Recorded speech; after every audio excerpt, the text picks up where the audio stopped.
Class second EVS की book है। Book का नाम न्यू ग्रीन ट्री है। Chapter number 11 our earth. Word to word explain करेंगे। वर्ड टू वर्ड आप पढ़िएगा। कोई भी अगर वर्ड नहीं पढ़ना आता है तो प्लीज़ फोकस करिए, ध्यान दीजिए। We live on the earth. हम पृथ्वी पर रहते हैं। The earth is shaped like an orange. Earth की जो शेप है वो ऑरेंज की तरह है। हम बॉल की तरह भी कह सकते हैं, जैसे बॉल होती है। तो ऑरेंज कैसा होता है? ऑरेंज होता है राउंड, यानी कि एकदम गोल होता है। And slightly flat at the top and at the bottom. तो ऑरेंज किस तरह का होता है? ऑरेंज होता है इस तरह का, ऐसे, यानी कि ये बिल्कुल गोल नहीं है। तो ये इस तरह से है। अगर हम गोल बनाएं तो गोल किस तरह से बनेगा? ऐसे। तो ये है एकदम गोल, और ये जो है इधर साइड से थोड़ा सा दबा हुआ है इन दोनों तरफ से। तो अर्थ की शेप कुछ इस तरह की होती है। तो बॉटम और टॉप, यानी कि टॉप और बॉटम से थोड़ा सा फ्लैट होती है ये। We share the earth with planet and other animal. हम अर्थ को शेयर करते हैं, यानी कि हम अर्थ मतलब कि ये पृथ्वी जो है इसको हम शेयर करते हैं प्लांट्स के साथ में और बाकी सभी एनिमल्स के साथ में। The earth is covered with land, water and air. Earth cover है। कवर का मतलब पूरी की पूरी ढकी हुई है, यानी कि अर्थ के ऊपर, पूरी अर्थ के ऊपर आपको देखने को, यानी कि जो अर्थ है, अर्थ पर लैंड भी है, वाटर भी है और एयर भी है। तो अब आप कहोगे कि कोई प्लानेट है, भाई लैंड तो ज़रूर होगी। तो ऐसा नहीं है। लैंड का मतलब ऐसा एक फ्लैट सरफेस होता है, सॉलिड सरफेस होता है। लैंड का मतलब है सॉलिड सरफेस। तो अगर हम बात करते हैं, जुपिटर एक हमारा प्लैनेट है ना, जुपिटर हमारे सोलर सिस्टम में। तो जुपिटर में बहुत सारी गैसेस ही गैसेस हैं। जुपिटर जो प्लैनेट है उसमें कोई भी लैंड नहीं है, वो गैस का गोला है। तो इसीलिए यहाँ पर बताया गया है कि जो अर्थ है उसमें लैंड भी है, यानी कि एक सॉलिड सरफेस है जहाँ पर हम रहते हैं, और उस लैंड पर वाटर है और हमारे एनवायरनमेंट में एयर है। अब बात करते हैं लैंड की। तो there are different kinds of land. तो अर्थ पर डिफरेंट तरह की यानी अलग अलग तरह की ज़मीन है। A large area of flat land is called a plain. तो अर्थ पर सबसे ज़्यादा फ्लैट लैंड है। फ्लैट लैंड का मतलब प्लेन, एकदम सीधी सीधी सरफेस है, उसको हम फ्लैट लैंड कहते हैं, यानी कि प्लेन भी कहते हैं। Crop grow well on the plains.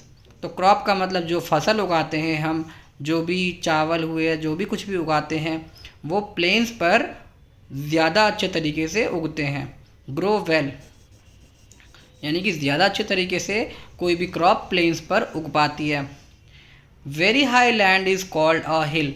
तो जो बहुत ऊंची जगह होती हैं, बहुत ऊंची जगहें होती हैं, उनको हम माउंटेन्स कहते हैं। तो आप देखिए यहाँ पे जो पिक्चर है, यहाँ पर कुछ हिल्स हैं और कुछ माउंटेन्स हैं। तो माउंटेन क्या होता है? माउंटेन होता है जिस पे बर्फ़ होती है, और हिल होती है जहाँ पे बर्फ़ नहीं होती।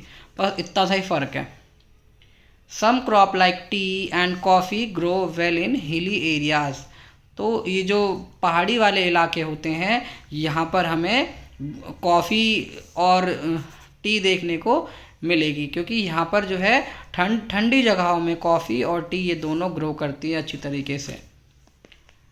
अ large area of land that has very little water and where very few plant grow is called a desert. तो ऐसा एक लार्ज एरिया जहाँ पर बहुत कम पानी हमें देखने को मिलता है, यानी कि वहाँ पर ना के बराबर पानी होता है, और वहाँ पर फ्यू प्लांट्स मतलब थोड़े से ही पेड़ पौधे होते हैं। तो थोड़े से ही पेड़ पौधे वहाँ पे ग्रो करते हैं, यानी कि वहाँ पर फसल हमें देखने को नहीं मिलती। तो ऐसी जगह जो है वो डेज़र्ट होती है। डेज़र्ट जो है, यानी कि बहुत सारे डेज़र्ट ऐसे होते हैं जो कवर्ड विद सैंड, वहाँ पर हमें मिट्टी ही मिट्टी देखने को मिलेगी। तो हमने कितने तरह की लैंड यहाँ पर देख ली है। यहाँ पर एक लैंड हमने देखी प्लेन लैंड है, दूसरी लैंड हमने देखी है जो हिली है, मतलब हिल्स है, और थर्ड जो लैंड है वो हमने देखी डेजर्ट। तो 3 तरह की लैंड हमने यहाँ पे देखी। नाउ अब अगला टॉपिक है water. A large part of the earth is covered with water. Earth का सबसे बड़ा हिस्सा जो कवर है यानी कि पूरा का पूरा वो ढका हुआ है, सबसे ज़्यादा वाटर से ढका हुआ है। There is water in the ocean, river, lake and ponds. तो पानी कहाँ कहाँ पर है? देयर इज़ वाटर यानी कि पानी कहाँ कहाँ पर है? ओशियंस में हमको पानी देखने को मिलेगा, रिवर्स में, लेक में, पॉन्ड में, तो इन सब में हमें पानी देखने को मिलेगा। ओशियन का मतलब होता है महासागर जो समुद्र से भी बड़े होते हैं। रिवर्स, लेक्स, पॉन्ड्स, हम एक और लिख सकते हैं यहाँ पे सी। तो इन जगहों पर हमें पानी देखने को मिलेगा। We need water to drink.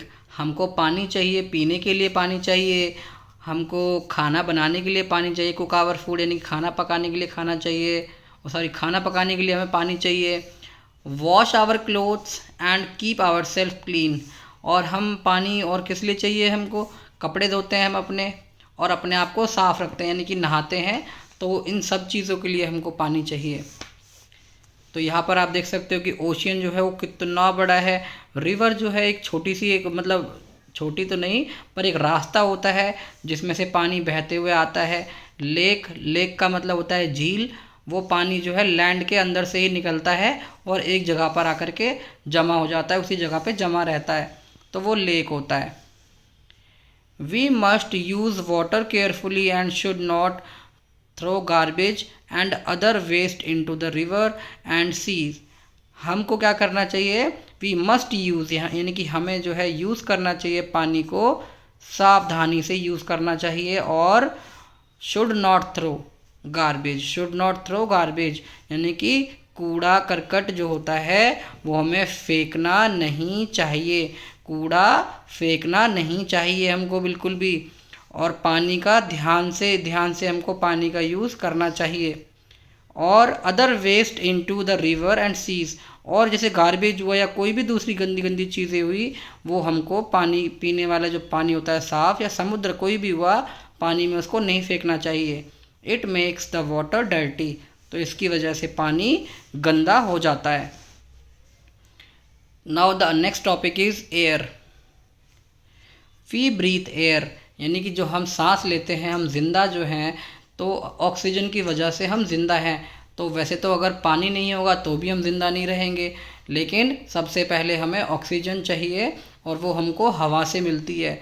We can not see air, हम हवा को देख तो नहीं सकते लेकिन हम हवा को फील कर सकते हैं। All plant and animal need air, सभी प्लांट्स को, सभी एनिमल्स को हवा चाहिए। Living things can not live on earth without air, बिना हवा के, विदाउट एयर मतलब बिना हवा के हम अर्थ पर जिंदा नहीं रह सकते। कैन नॉट लिव मतलब जिंदा नहीं रह सकते। We get everything that we need from the earth, हमको हर चीज़ जो मिलती है वो कहाँ से मिलती है? अर्थ से मिलती है। We must take care of it, हमें इसका ध्यान रखना चाहिए। We should not make the air and water dirty, हमें हवा को भी गंदा नहीं करना चाहिए और पानी को भी गंदा नहीं करना चाहिए। हवा कैसे गंदी होती है? कुछ भी कूड़ा जला दिया और वो कूड़ा जो जलाया है उसका धुआं सारा एयर के अंदर मिक्स हो जाता है। तो कुछ भी ऐसा कुछ जलाना नहीं चाहिए, इससे हमारी एयर गंदी हो जाती है। पानी में कुछ भी नहीं फेंकना चाहिए, उससे पानी गंदा हो जाता है। We must not cut trees और हार्म एनिमल, हमको ना ही तो पेड़ काटने चाहिए ना ही किसी भी जानवर को नुकसान पहुंचाना चाहिए। तो अगर हम ऐसा करते हैं तो हम अर्थ पर अच्छी लाइफ गुजार सकते हैं। क्वेश्चन आंसर्स में अगर कोई भी कहीं भी डाउट होता है, try to do it yourself, and कोई भी अगर डाउट होता है then I will do your help. Thank you.